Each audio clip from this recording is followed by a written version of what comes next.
Inside this parcel is a smartphone camera stabilizer, also known as Gimbal, model CINEPEER CQ5, and it is made by Zhiyun. This video won't be a full review. This also won't be a tutorial how to use this thing. In this video I will answer questions that you may have if you are considering purchasing this device. First of all, who is Zhiyun? Zhiyun is not one of those household brand names. However, they are quite well known among photographers and videographers, both enthusiasts and professionals. They are mostly known for their studio lights, and they have a lot of models for indoor use, for outdoor use, on-camera lights, RGB lights, lights with different effects and so on, and I actually have a review of those lights on my channel, and I still use them for both personal photography and to make videos for this channel. The box also states this is a combo, so let's see what's inside. So if you decide to purchase a full set, you will obviously get the gimbal itself, a USB Type-C cable, a fold-in tripod, an AI tracking camera, and there also should be a light. At first I couldn't find it, and I even thought for a good 10 minutes that the manufacturer has forgotten to include it. However, later on I found it under some plastic packaging in the box. So you also get a small light. So let's start with the gimbal itself. Basically, it's an automatic selfie stick.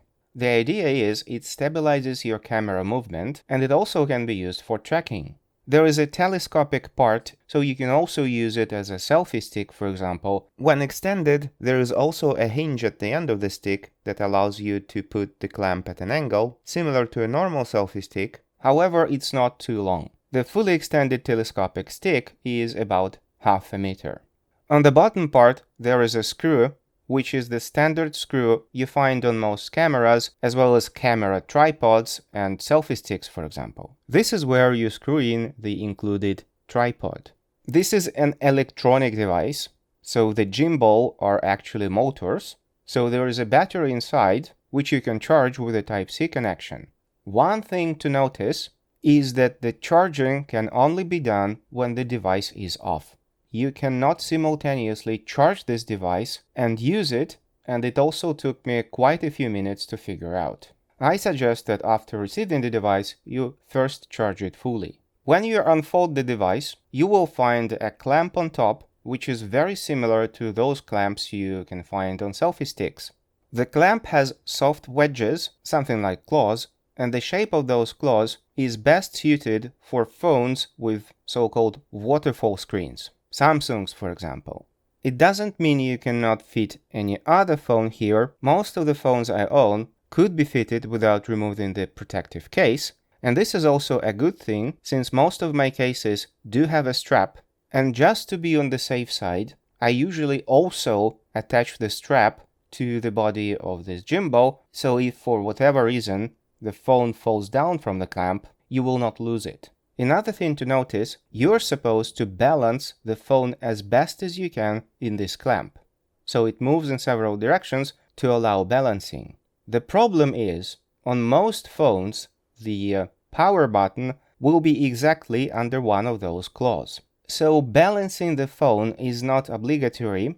You can move it sideways a little bit. The problem is, the more unbalanced is the phone, the more power is required by the motors to balance it. So you may overload the motors and the battery will drain faster, so you should be trying your best to balance the phone in the clamp. The clamp is not limited to phones.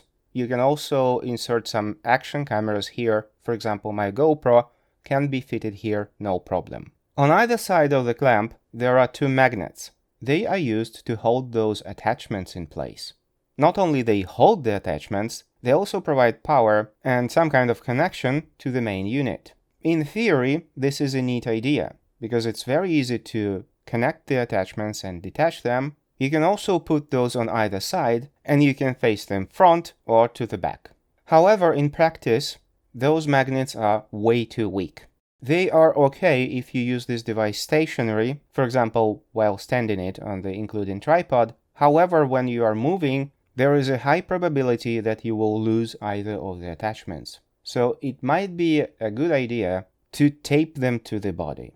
Yes, as I said, the magnets are nice in theory, but in practice they may be a little bit troublesome to use. So do you need the attachments?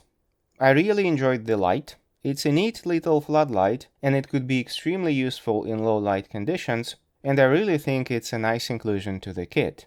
To turn on the light, you need to press and hold a small dial on the handle of the main unit. It will turn on or off the light, and you can also control the brightness by pressing on the same dial. The brightness is controlled in steps though. As for the tracking unit, so basically there is a small camera inside and some kind of logic, AI as they call it, and this module can track people. It's the only object it can track. It can only track people, and it does a really good job at it, and it works on its own, so it doesn't require an app. If you want to track anything else, like a pet or maybe some inanimate object, you will need to use the included app. So you download it on your phone, you select an object that you want to be tracked, and the app will track that object, and I guess in that case you don't really need this module. So tracking can also work without the module, but you will have to use the app, and I'm not a big fan of that app. If you have the tracking module, it will work without the app. Another thing that works without the module and without the app are voice commands. The device itself understands voice commands. I think the only supported language is English. However, even though I speak with a thick accent, it doesn't have trouble understanding me. To activate a voice command, you need first to say, "Hey Cammy." After the device recognizes your voice, it will start to wait for a real command, and it will wait for it for 15 seconds.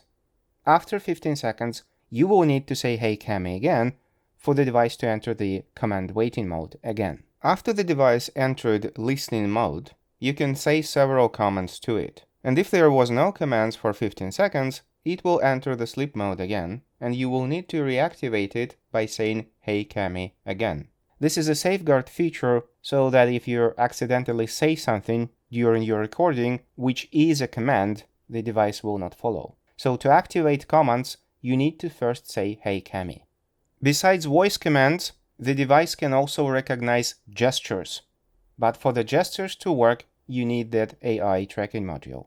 When I just got the device, it wasn't working for me, and I couldn't understand why. And then I found out that actually there is a manual lock that saves the device from losing calibration. So before you use the device, you must rotate the handle to unlock it. And after you're done, you're supposed to lock the device back.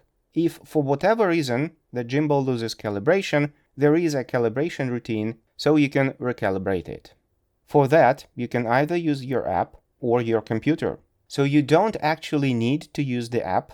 You can calibrate the device using your computer, and you can also update firmware using your computer. However, if you prefer to use the app, on first run, you need to create an account and register the device for some reason. However, you only need to do this once.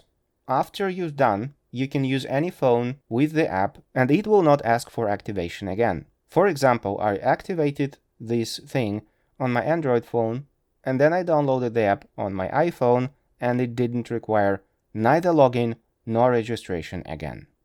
As with most third-party apps for most gimbals and cameras I have ever seen, Android version cannot record 60 FPS, for example.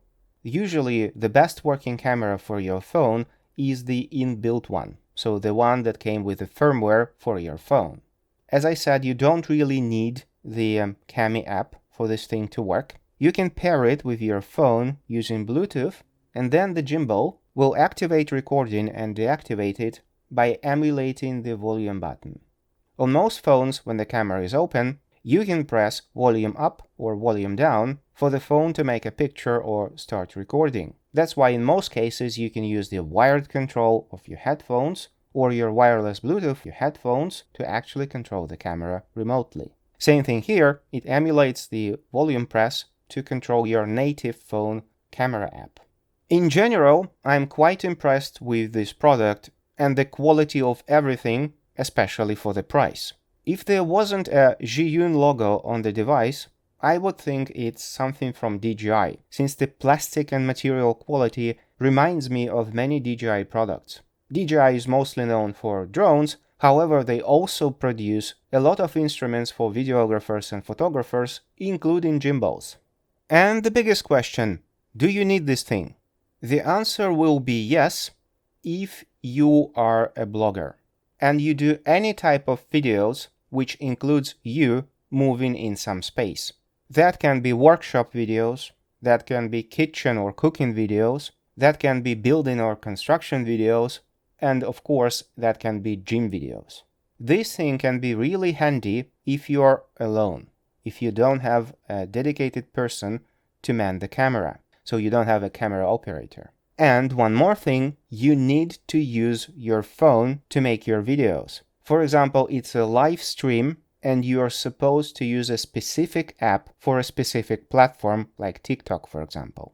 So you attach the tripod, place this entire contraption somewhere where you usually put your camera, and then you can move around and the device will track you. So if you start to move out of frame, it will automatically rotate the phone and the camera left, right, up and down, so the camera actually follows you as if someone is behind it.